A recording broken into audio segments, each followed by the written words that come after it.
ఈరోజు విధి నిర్వహణలో అమరులైన పోలీస్ త్యాగాలను స్మరించుకునే రోజు ఈరోజు. దేశ ప్రజలంతా కూడా మన పోలీసులను మనసులో సెల్యూట్ చేసే ఈ కమమరేషన్ డే సందర్భంగా మనమంతా కూడా ఈరోజు ఇక్కడ సమావేశమయ్యాం. ప్రతి సంవత్సరం కూడా అక్టోబర్ 21వ తారీఖున పోలీసుల అమరవీరుల దినోత్సవంగా దేశమంతా కూడా జరుపుకుంటూ ఉంటుంది. 1959లో అక్టోబర్ 21న చైనా సైనికులను ఎదిరించి పోరాడిన ఎస్ఐ కరణ్ సింగ్ ఆయన సహచరుల ధైర్యాన్ని, త్యాగాన్ని ఈ అమరవీరుల సంస్మరణ దినోత్సవంగా మన దేశం గత 64 సంవత్సరాలుగా ప్రతి సంవత్సరము గుర్తు చేసుకుంటూ ఉంటాం. గడిచిన సంవత్సర కాలంలో దేశవ్యాప్తంగా ఇలా అమరులైన 188 మంది పోలీసులను ఈరోజు ఆ పోలీసులందరికీ కూడా నా శ్రద్ధాంజలి ఘటిస్తా ఉన్నాను. ఈ ఏడాది మన రాష్ట్రంలో విధి నిర్వహణలో ప్రాణం వదిలిన పోలీస్ సోదరుడి కుటుంబానికి మనందరి ప్రభుత్వం అన్ని రకాలుగా అండగా ఉంటుంది, తోడుగా ఉంటుంది అని ఈ సందర్భంగా మాట ఇస్తూ పునరుద్ఘాటిస్తా ఉన్నాను. సమాజం కోసం తన ప్రాణాన్ని బలిపెట్టడానికి సిద్ధపడిన యోధుడు పోలీస్. ఖాకీ డ్రెస్ అంటే త్యాగ నిరతి అని. ఆ డ్రెస్ మీద ఉన్న 3 సింహాలు మన దేశ సార్వభౌమ అధికారానికి చిహ్నం. పోలీస్ అంటే అధికారం మాత్రమే కాదు, అంతకు మించి పోలీస్ అంటే ఒక బాధ్యత కూడా. ఈ ఉద్యోగం ఒక సవాల్.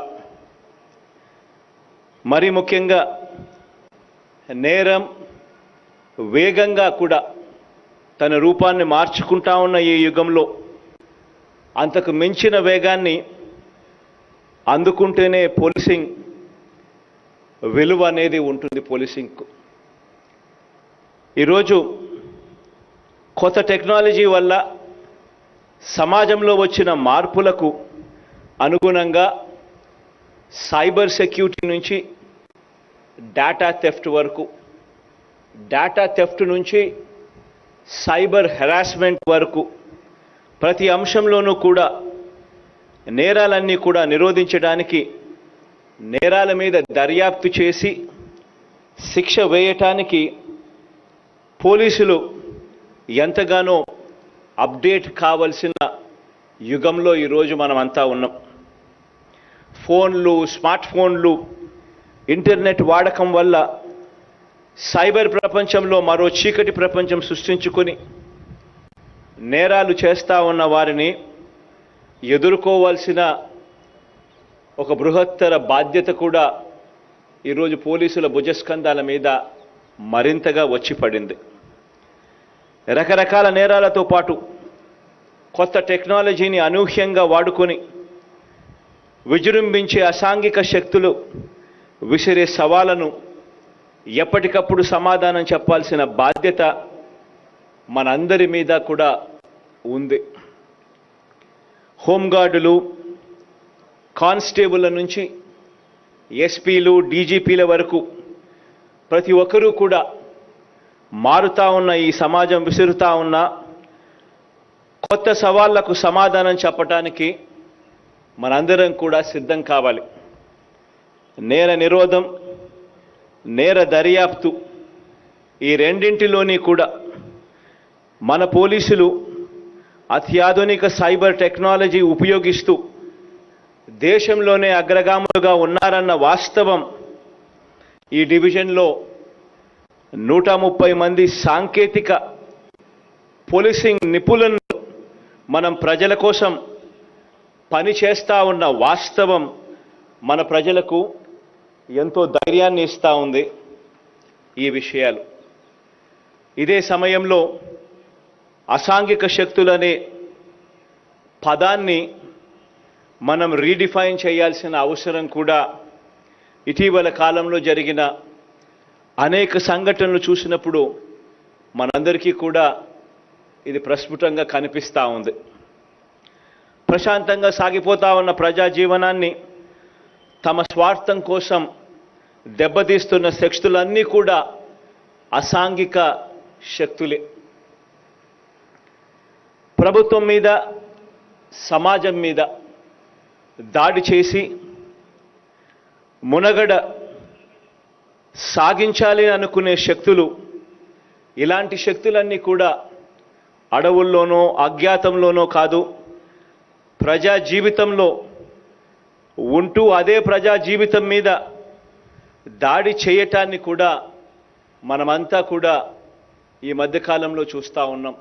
మరింత ఎక్కువైన పరిస్థితుల్లో ప్రజాస్వామ్యం, పౌర హక్కులు, పత్రికా స్వేచ్ఛ లాంటి పదాలకు అర్థం అంటే ఒక ముఠ, ఒక వర్గం చట్టాన్ని పోలీసుల నుంచి, న్యాయస్థానాల నుంచి లాగేసుకోవచ్చు అని కాదు.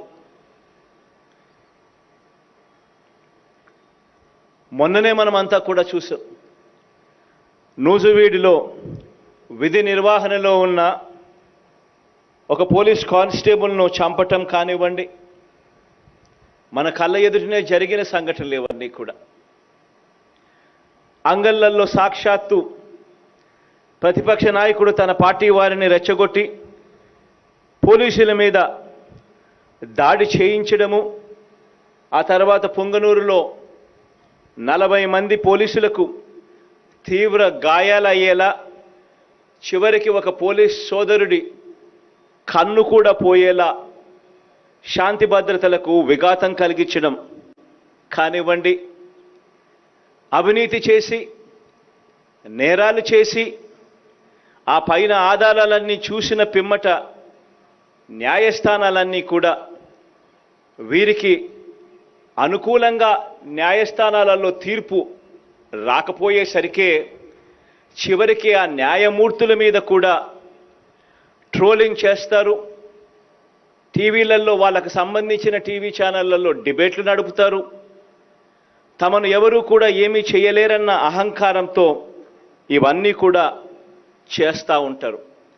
ఇటువంటివన్నీ కూడా యాంటీ సోషల్ ఎలిమెంట్స్ చేసే పనులే తప్ప ప్రజాస్వామ్యం మీద కానీ, రూల్ ఆఫ్ లా మీద కానీ నమ్మకం ఉన్నవారు చేసే పనులు కావు ఇవన్నీ.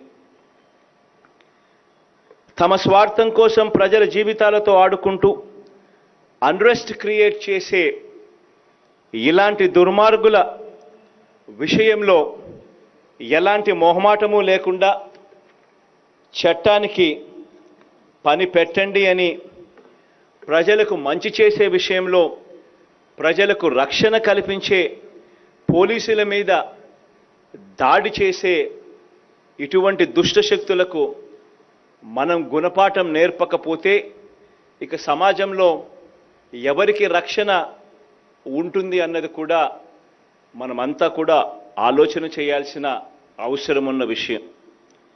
ఇక మనందరి ప్రభుత్వం వచ్చాక పోలీసుల సంక్షేమానికి సంబంధించి మనం ఏ రకంగా అడుగులు ముందుకు వేశాము అన్నది 4 మాటల్లో చెప్పదలుచుకున్నాను. దేశంలో ఎక్కడా లేని విధంగా రాష్ట్రంలో 16,000 మంది మహిళా పోలీసులను గ్రామ స్థాయిలోనే, గ్రామ వార్డు సచివాలయ స్థాయిలోనే నియమించిన ప్రభుత్వం ఈ 4 సంవత్సరాల కాలంలోనే మనందరి ప్రభుత్వం చేసింది అని ఈ సందర్భంగా చెప్పడానికి గర్వపడతా ఉన్నా.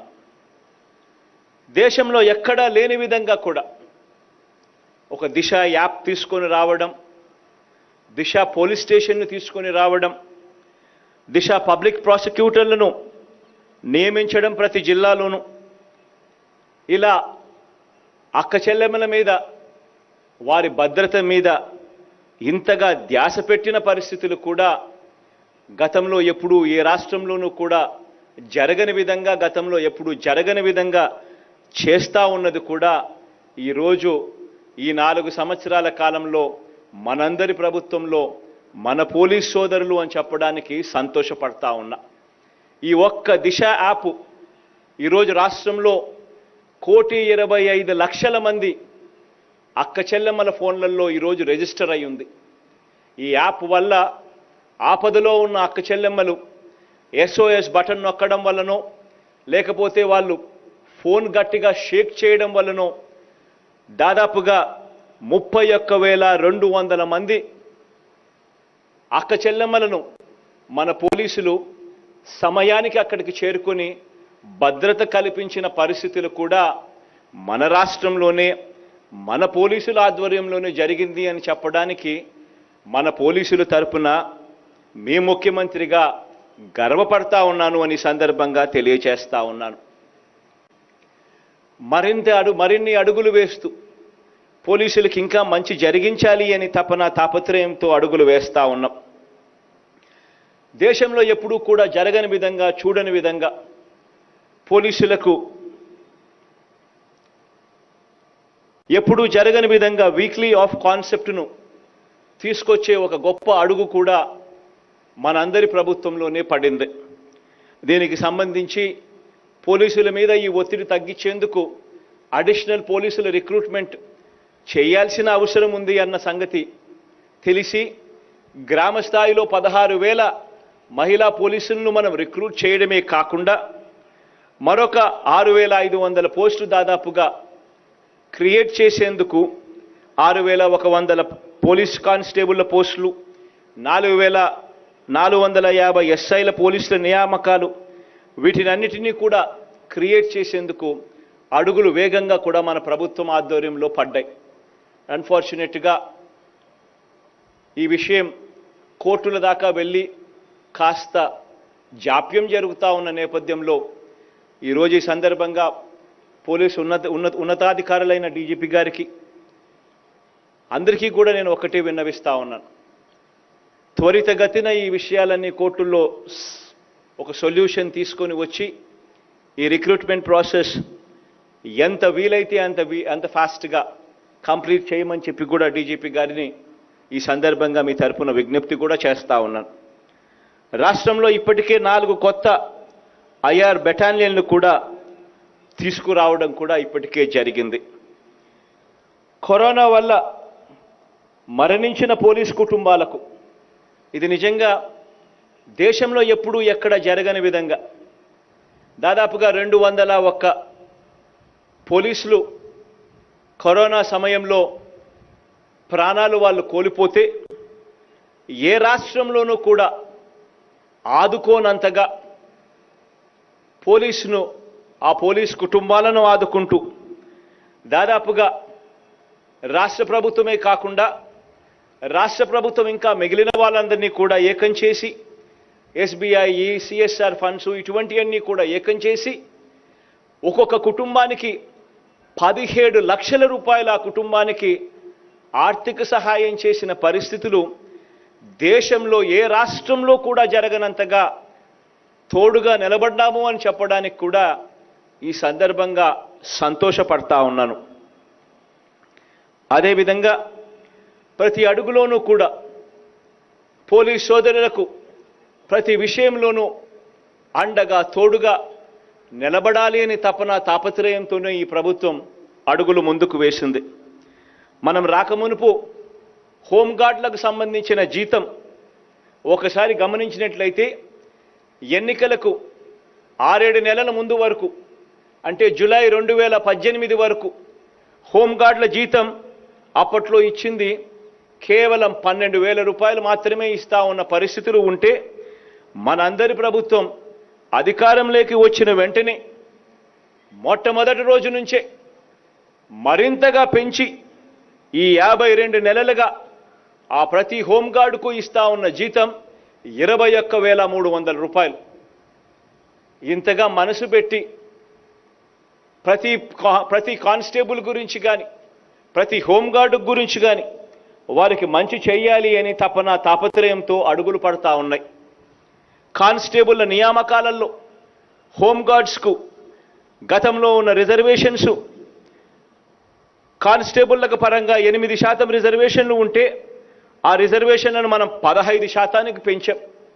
ఏపీఎస్పీలో గతంలో రిజర్వేషన్లు 10% రిజర్వేషన్లు ఉంటే మనందరి ప్రభుత్వం ఈ రిజర్వేషన్లను 25% పెంచడం జరిగింది. గతంలో ఎప్పుడూ కూడా పోలీసులు ఎవరైనా చనిపోతే బీమా ఇచ్చే కార్యక్రమాలు ఎప్పుడూ కూడా జరిగేది కాదు. ఈరోజు మొట్టమొదటిసారిగా ప్రభుత్వం ప్రతి పోలీస్ సోదరుడికి కూడా ఎలా తోడుగా ఉండాలి, ప్రతి పోలీస్ చెల్లెమ్మకు ఎలా అండగా ఉండాలి అనే ఆలోచన చేస్తూ అడుగులు ముందుకు వేస్తూ ఉంది. పోలీసులందరి జీతాలు ఇచ్చేది అంతా ఎస్బీఐకి ఇస్తున్నాం. ప్రతి జీతం కూడా ప్రతి పోలీస్ సోదరుడికి ఇచ్చే జీతం ఎస్బీఐ ద్వారా ఇస్తూ ఉన్నాము. కాబట్టి ఆ ఎస్బీఐ బ్యాంక్ యాజమాన్యాన్ని పిలిచి మాట్లాడడం జరిగింది. అయ్యా మీ జీతం అయ్యా ఇంత పెద్ద అకౌంట్ మీతో మేము మెయింటైన్ చేస్తూ ఉన్నాము కాబట్టి మీరు కూడా మీ వంతు ముందుకు రండి, ఎస్బీఐ ఇన్సూరెన్స్ అనేది కూడా తీసుకొని రండి, చనిపోయిన ప్రతి పోలీసుకు తోడుగా ఉండండి అని చెప్పి వారితో నెగోషియేట్ చేయడం కూడా జరిగింది. ఈరోజు ఈ సందర్భంగా చెప్పడానికి సంతోషపడతా ఉన్నాను. ఆ నెగోషియేషన్స్ పూర్తయ్యాయి. ఎస్బీఐ కూడా ముందుకొచ్చింది. ప్రతి పోలీస్ సోదరుడికి కూడా ఇన్సూరెన్స్ కింద 30 లక్షల నుంచి 75 లక్షల రూపాయల బీమా కవరేజ్ ఇచ్చేందుకు కూడా ఎస్బీఐ కూడా ముందుకు వచ్చింది అని చెప్పడానికి కూడా ఈ సందర్భంగా గర్వపడతా ఉన్నాను. ఇది మాత్రమే కాకుండా పోలీసులకు చేయగలిగిన ప్రతి మేలు కూడా ఖచ్చితంగా చేయడం జరుగుతుంది. ప్రభుత్వం అన్నది, మనందరి ప్రభుత్వం అన్నది మానవత్వంతో మనసున్న ప్రభుత్వం అని చెప్పడానికి సంతోషపడతా ఉన్నా. ఈ ప్రభుత్వం మనందరిది. ఈ ప్రభుత్వంలో ప్రతి ఒక్కరికి కూడా న్యాయం జరుగుతుంది, ప్రతి ఒక్కరికి కూడా మంచే జరుగుతుంది అని మరొక్కసారి పునరుద్ఘాటిస్తా ఉన్నా. చివరిగా రాష్ట్రంలో ఉన్న ప్రతి పోలీస్ సోదరుడికి, ప్రతి చెల్లెమ్మకు, ప్రతి అక్కకు కూడా ఒక విషయం గుర్తుంచుకోండి అని ఈ సందర్భంగా తెలియచేస్తా ఉన్నా. సిటిజన్ ఫ్రెండ్లీ పోలీసింగ్ అన్నది మన విధానం. లా అండ్ ఆర్డర్ మనకు టాప్ మోస్ట్ ప్రయారిటీ. ఈ విషయంలో ఎలాంటి మినహాయింపులు ఉండవు, లేవు అన్నది కూడా ఖచ్చితంగా గుర్తుపెట్టుకోమని మిమ్మల్ని అందరినీ కూడా కోరుతా ఉన్నా. మరీ ముఖ్యంగా ఆడపిల్లల విషయంలో, మరీ ముఖ్యంగా మహిళల విషయంలో, మరీ ముఖ్యంగా పిల్లలు, అణగారిన సామాజిక వర్గాల భద్రత విషయంలో ఎలాంటి రాజీ కూడా పడవద్దని స్పష్టం చేస్తూ సమాజం కోసం విధి నిర్వహణ చేస్తూ ఉన్న మీ అందరికీ కూడా, మీ కుటుంబాలకు, మొత్తంగా రాష్ట్రానికి, మనందరి ప్రభుత్వానికి కూడా దేవుడి దయ, ప్రజలందరి చల్లని దీవెనలు ఎల్లప్పుడూ ఉండాలని కోరుకుంటూ సెలవు తీసుకుంటా ఉన్నాను. జై హింద్.